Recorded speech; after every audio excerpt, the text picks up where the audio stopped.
হরিভক্ত তীর্থদেরকে দান করার জন্য শ্রীমৎ চৈতন্য মহাপ্রভু ভক্ত রূপে অবতীর্ণ হয়ে সেই গোলকের প্রেম সম্পত্তিকে প্রত্যেক ঘরে বিতরণ করে দিলেন। এইরকম আমরা ভাগ্যবান কলিযুগে জন্ম হয়েছি, কিন্তু সেই প্রেম সম্পত্তি কখন পাবো? যখন সেই বৈষ্ণবদের সেবা করব, তারাই সেই প্রেম সম্পত্তিকে আমাদেরকে দান করবে। যখন পর্যন্ত সেই প্রেম সম্পত্তি পাবো না, এই জগতের যে সম্পত্তি, ধন সম্পত্তি আমাদের সঙ্গে কিন্তু যাবে না। এই ধন সম্পত্তি এখানে থেকে যাবে।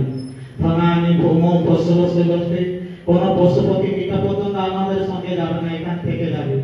ধনানি ভৌম পশু বসে নারী গৃহদারী, স্বামী চলে গেলে স্ত্রী যাবে না, স্ত্রী চলে গেলে স্বামী যাবে না। নারী গৃহদারী, সখা শ্মশানী, এই সম্বন্ধ জ্ঞান যাদের আছে, সখা বন্ধু বান্ধবরা আছে, তারা শ্মশান পর্যন্ত নিয়ে যাবে। সখা শ্মশানী শরীর চিতায়, এই শরীরের জন্য আমরা যত কিছু করি, এই শরীরটাকে শেষে মুখে অগ্নি দিয়ে দিই। শরীর চিতায়, শরীরটা কার? আগুন। শরীর চিতায় পরলোক মার্গে এই সংসার ছেড়ে আমাদেরকে যেতে হবে। কোথায় যাবে? এখন এখানে নির্ণয় করতে হবে। আমরা মৃত্যু হলে নরকে যাব না স্বর্গে যাব না ভগবানের কাছে যাব। যদি ভগবানের কাছে যেতে চান, তাহলে সাধু সঙ্গ করা দরকার, সাধু মুখে হরিকথা শ্রবণ করা দরকার, সাধু সেবা করা দরকার। সে তাহলে ভগবানকেও দান করে দিতে পারে। যে সম্পত্তি আমাদেরকে ভক্তরা গুরুদেব দান করেন, সেই প্রেম সম্পত্তিকে প্রদান করেন। নাম চিন্তামণি রূপম নামেব পরমাগতি, নাম পরতর নাস্তি তস্মা নাম উপাসনে। এই কলিযুগের উপাসনা একমাত্র হরিনাম সংকীর্তন দ্বারাই আমরা ভগবানকে প্রাপ্ত হব।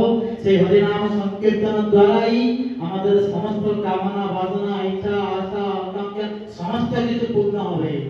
কিন্তু হরিনামকে ছেড়ে দিলে ভগবানকে প্রাপ্ত হবে না, বস্তু পাবে, ব্যক্তি পাবে। যে বস্তু দ্বারা, যে ব্যক্তি দ্বারা এই সংসারে পূর্বে আমরা শুনেছি পুনরপি জননম পুনরপি মরণম পুনরপি জননী জঠরে শয়নম। এরকম অনন্ত কাল ধরে অনন্ত ব্রহ্মাণ্ড ভ্রমণ করেছি। ভূনাম জন্ম নাম তে জ্ঞান জ্ঞান নাম প্রকটতে বাসুদেব সর্বমিতি মহাত্মা সুদেব বর্তমান। সেই মহান আত্মাদেরকে আমরা পেয়েছি, তাদের সেবা করে ভগবানকে আমরা লাভ করতে পারবো। এই জন্য এই সুবর্ণ সুযোগ আমরা হারাবো না। আমাদের নিত্যানন্দ প্রভু এখন সেই গৌরবদাতার সেবা করে করে মাঝে মাঝে বৈষ্ণবদেরকে আহ্বান করেন, তাদেরকে সেবন করে তিনি আনন্দ প্রাপ্ত হন। আমরাও সৌভাগ্য হারাবো না। আমরা প্রতি ক্ষণে প্রতি মুহূর্তে বৈষ্ণবদের সেবা করে বৈষ্ণবদেরকে তৃপ্তি করে ভগবানকে লাভ করতে পারবো। এখন আমরা একটু যদি শ্রবণ করতে পারি, কিছু সময় আছে। জগন্নাথ পুরীতে যখন মন্দিরে বন্ধ হয়ে যায়, স্নান যাত্রা করে আলালনাথ আছে, সবাই দর্শন করতে যান আলালনাথকে। সেইখানে একজন ভক্ত ছিলেন, তিনি সবসময় আলালনাথের সেবা করতেন। হঠাৎ করে একদিন তিনি তীর্থ ভ্রমণ করতে যেতে ইচ্ছা হয়েছে।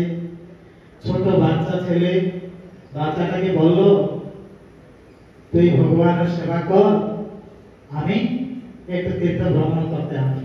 ছেলেতে জানে না, মন্ত্রহীন ক্রিয়াহীন ভক্তিহীন, কিছু জানে না, কিন্তু সেবা করতে বাবা বলছে আমি সেবা করবো। তিনিও আনন্দ, বাবা দেখেছে কিভাবে সেবা করতে, বাবা দেখেছে সেবা। ঠিক আছে বাবা বললো, মা রান্না করে দিত, নিয়ে গিয়ে ভগবানকে ভোগ দিত। ভোগ দিয়ে ভগবান খাচ্ছে না, বলছে কাকা কাকা করছে, আমার বাবা ভোগ দিয়েছিল আপনি খেতে নেই কেন? আমি ভোগ দিয়েছিল আমি খেতে না কেন? আমি মন্ত্র জানি না, কি তন্ত্র জানি না, কি কিছু জানি না, আমার খাচ্ছে না। তাহলে ঠিক আছে, আমি যদি খাবে না তাহলে আমি যাবো না বাড়ি, এখানে বসে থাকবো। যখন পর্যন্ত খাবো না তখন পর্যন্ত বসে থাকবো। কান্নাকাটা করতে আর আল্লাহ না, তার খাচ্ছে না। লাস্ট সন্ধ্যা হয়ে গেল, এই কান্নাকাটা করছে, বলছে এ তো শুনবে না, ভালো হাঁটো বড় হাঁটো, সে যদি কান্নাকাটা করে আর কোনো কথা শুনবে না।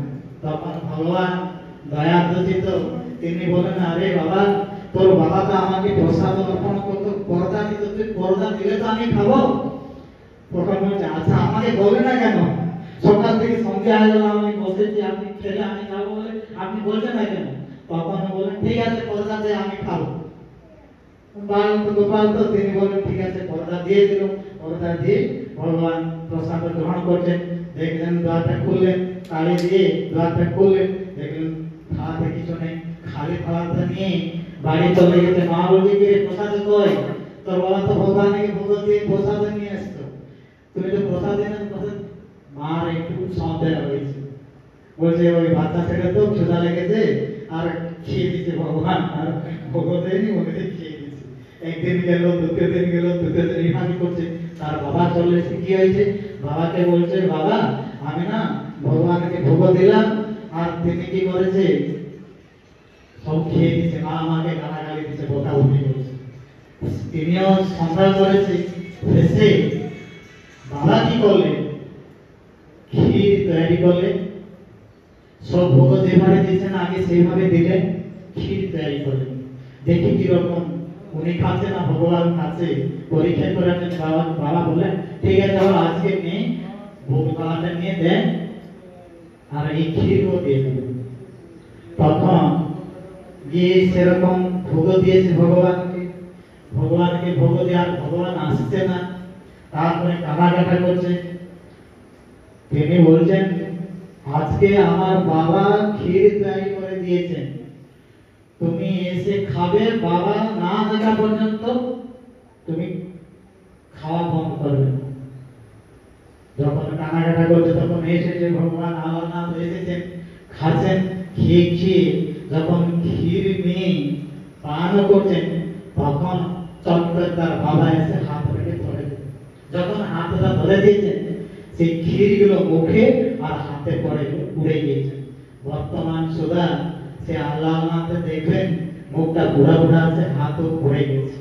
ভগবান ভক্তের সঙ্গে এইভাবে লীলা করেন, সর্বাদ্ভুত চমৎকার লীলা কল্লোলবার অতুল্য মধুর প্রেম মণ্ডিত প্রিয় মণ্ডল ত্রিজগত মানস আকর্ষি মুরলী কলকুচিত অসমান ঊর্ধ্বরূপ বিস্মাপিত চরাচর ভগবান ভক্তর লীলা দেখলে চর অদর সব বিস্মিত পাগল হয়ে যাবে।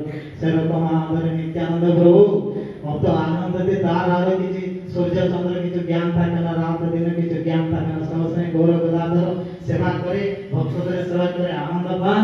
আমরাও এই কলিযুগে একটা মাত্র রাস্তা আছে, ভক্ত সেবা পরম সিদ্ধি প্রেম অধিকার। ভক্তদের সেবা করে আমরা ভগবানকে প্রাপ্ত হব। ভগবানকে যখন প্রাপ্ত হব সেখানে গেলে আর জন্ম কষ্ট নাই, মৃত্যু কষ্ট নাই, রোগ কষ্ট নাই। সংসার যতদিন আমরা থাকি তখন পর্যন্ত দুঃখ কষ্ট, রোগ কষ্ট, মৃত্যু কষ্ট, জন্ম কষ্ট সঙ্গে ছটফট হচ্ছে। কিরকম সংসার থেকে উদ্ধার হয়ে যাবো ভগবানের কাছে, কেবল একটা রাস্তা কলিযুগে দেওয়া হয়েছে, ভক্ত সেবা হরিনাম সংকীর্তন। হরে কৃষ্ণ হরে কৃষ্ণ কৃষ্ণ কৃষ্ণ হরে হরে হরে রাম হরে রাম রাম রাম হরে হরে। বর্তমান আমাদের নিতাই প্রভু আরতি করবে, আমরা আরতি দর্শন করব। হরে কৃষ্ণ। যাবে সেটা আমাদের আজকে সৌভাগ্য। হ্যাঁ হয়ে গেছে, এটা কথা ধরে প্রতিবারে এতটা সময় নিয়ে আমাদের সময় নিয়ে কি সবাই সব ভক্ত। তো আজকে আমাদের দাদা স্মৃতি এখন কীর্তন করো, কীর্তন করো। আমাদের উৎসব সকল ভক্তবৃন্দ এসেছেন, বিশেষ করে গৌর